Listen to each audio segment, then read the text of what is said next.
Las dos farolas. Un cuento de Francisco Javier Ballester Calonge.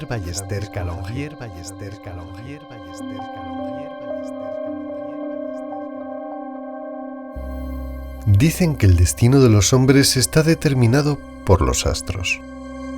Así, según el día, la hora y la posición de los planetas en el firmamento, nuestro paso por la vida será más o menos exitoso. Lo que nunca nadie ha dicho es si esa misma regla afecta de igual manera a las farolas. Y ciertamente este debería de ser un campo nuevo de investigación astrológica y más tras conocer la historia que a continuación les relato y que ocurrió, o tal vez puede que esté ocurriendo en este mismo momento, en cualquier ciudad del mundo.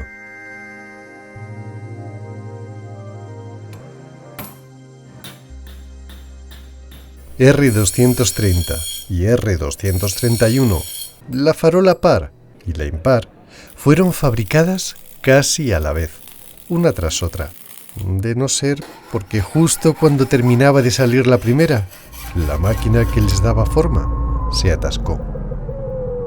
El operario que tenía que venir a arreglarla libraba ese día.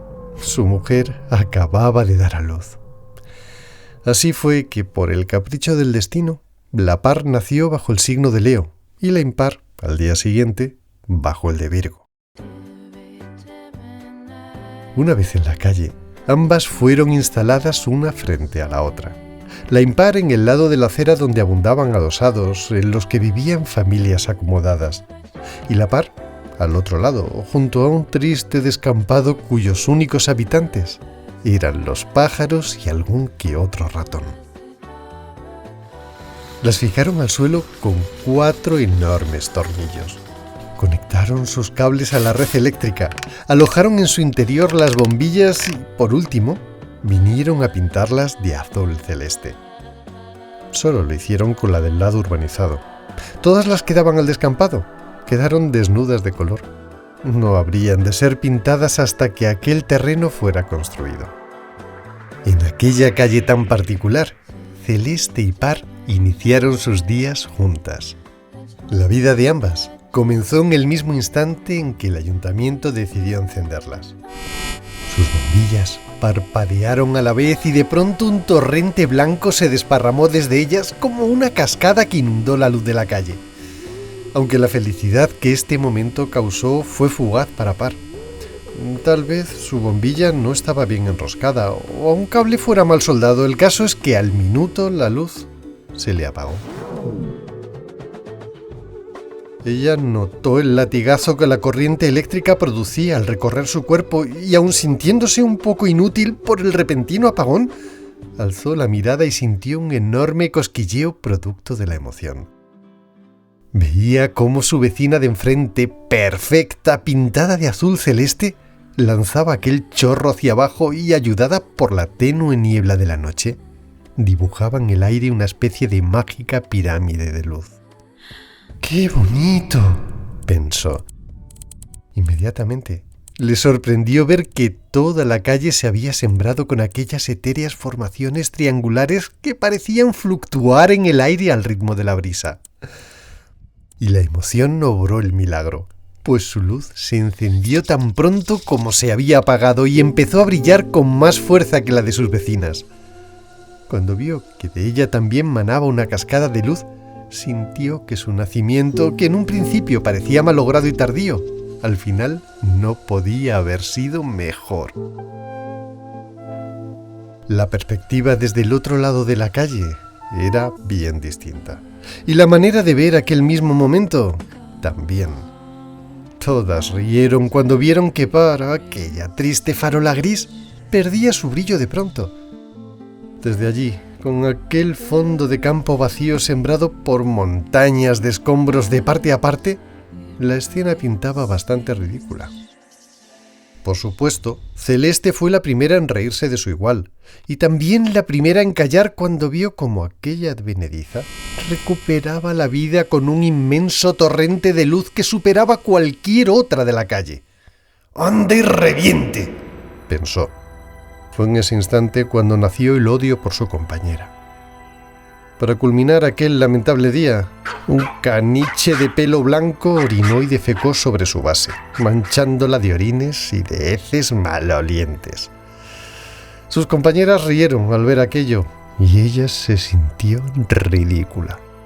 Si al menos Par hubiera permanecido apagada, ella no habría quedado tan en evidencia. Para cualquier ser humano de a pie, la vida de una farola puede parecer aburrida. Todo el día plantada y sin poder ir a ninguna parte, viendo el mundo pasar ante sí, con la única obligación de lucir por la noche y morir durante el día. Pero no, todo dependía del alma que dentro de cada una de ellas habitaba y del objetivo que para sí se hubiera marcado. El de Celeste estaba claro desde el principio: odiar a Par. Esperar paciente el momento en que la desdicha se cebara con ella.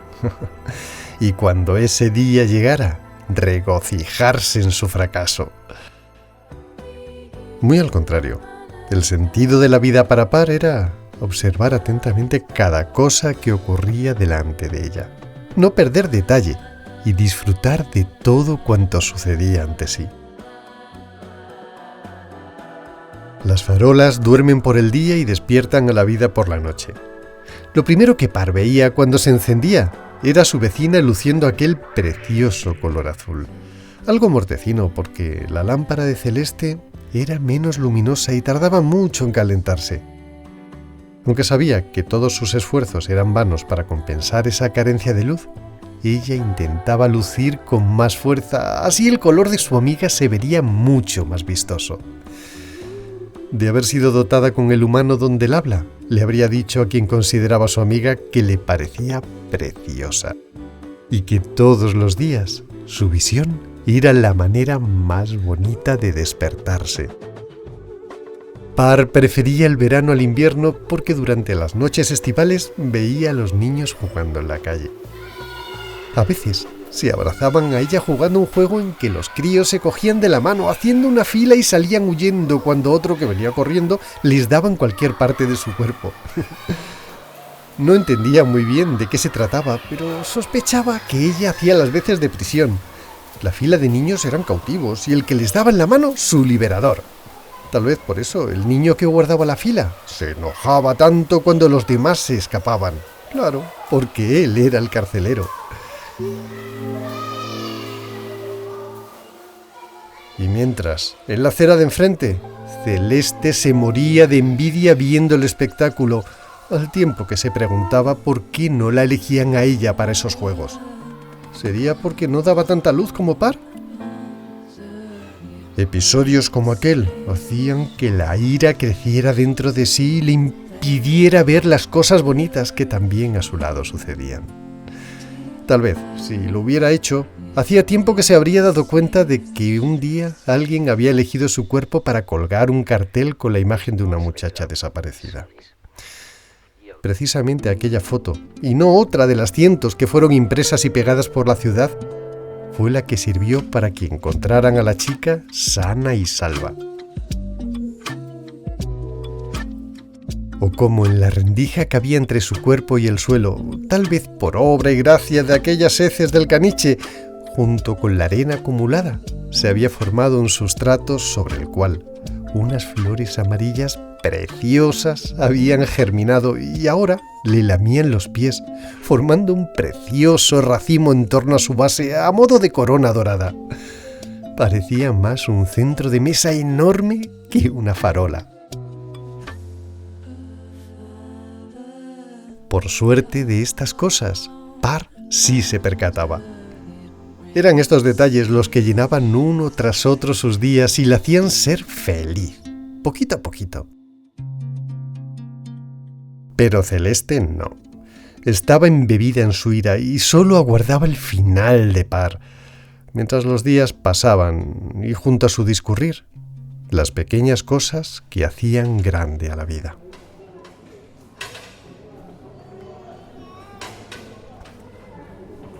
Con la llegada de los gitanos al descampado y cuando encendieron las hogueras, se avivó de paso la llama iracunda de Celeste y la esperanza de ver cumplida su venganza. De lo que ella no se daba cuenta es que cuanto más odiaba, menos brillaba su lámpara.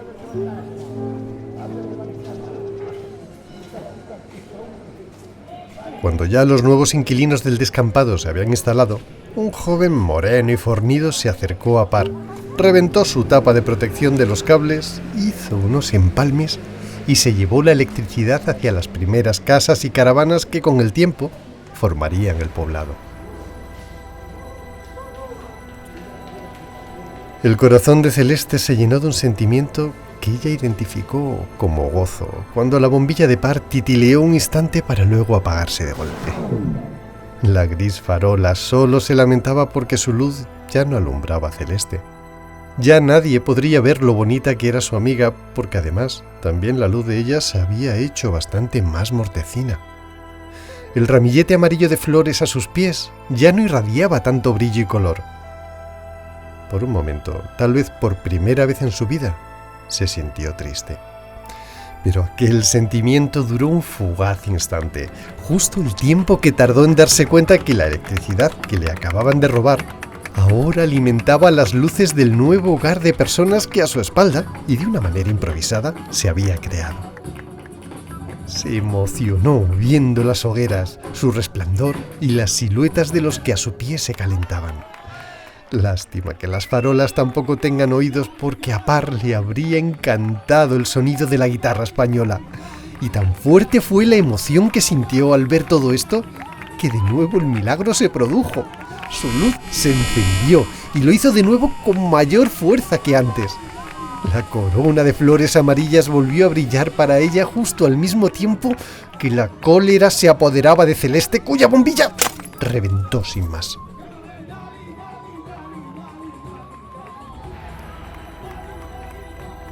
Después de aquello, su odio por Par fue creciendo más y más.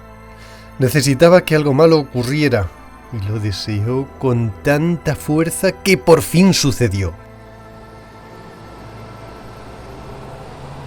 Aquel día lluvioso, un enorme camión apareció por la calle. Giró y se paró justo delante de Celeste. La pluma del camión elevó hasta lo alto un enorme y pesado Buda de jade de color verde mate, traído como recuerdo desde las remotas tierras de Oriente, y que debería ser introducido en el jardín de una de las casas por encima de la valla. El agua que chorreaba por su superficie, junto con la intensa luz, arrancaba extraños brillos a la escultura, y le daban al momento un aire místico y surrealista. Par quedó embelesada ante la escena, al tiempo que temía que el balanceo de aquel enorme gordo sonriente pivotando sobre la pluma se pudiera llevar por delante a su amiga. Justo cuando se había de producir el impacto, vio gesticular a los hombres. El camión dio marcha atrás para buscar mejor posición y evitar la farola, con tan mala fortuna que el conductor perdió el control del vehículo y al final la caja del camión impactó contra Par con tal violencia que apagó su luz para siempre y la dejó doblada y maltrecha.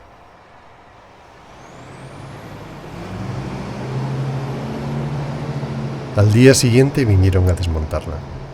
Con mucho cuidado, un camión similar al que la había derribado la sujetó con la pluma para que no se cayera al suelo, al tiempo que los operarios la desatornillaban del suelo y la tumbaban sobre otro camión para llevársela de allí. Celeste contemplaba aquella escena y no lograba interpretar exactamente lo que ocurría. Pasado el primer momento de regocijo tras el accidente y disipada la euforia inicial, de pronto se quedó vacía. Fue entonces cuando se percató de que en el preciso instante en que la luz de Par se había apagado, también su propia existencia había dejado de tener sentido. ¿Qué pintaba una farola con la bombilla rota si ya no tenía frente a ella quien la alumbrara para mostrarle a todo el que por allí pasara que tal vez ella fuera la única farola en el mundo que tenía a sus pies un ramillete de flores amarillas? Y tal vez lo más importante, ¿a quién odiaría ahora?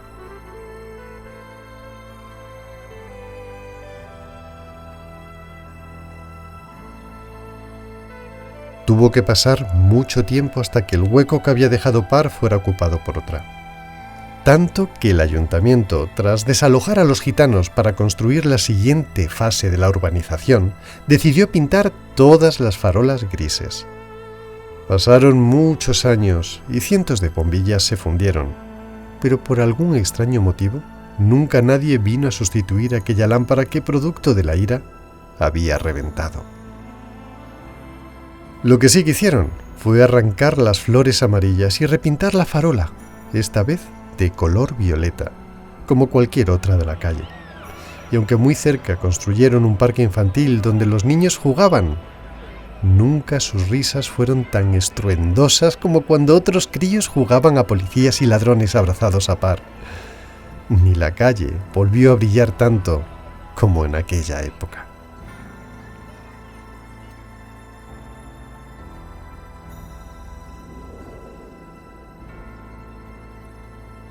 Acabas de escuchar Las dos farolas, un cuento de Francisco Javier Ballester Calonge, en la voz del juglar. Gracias por escuchar.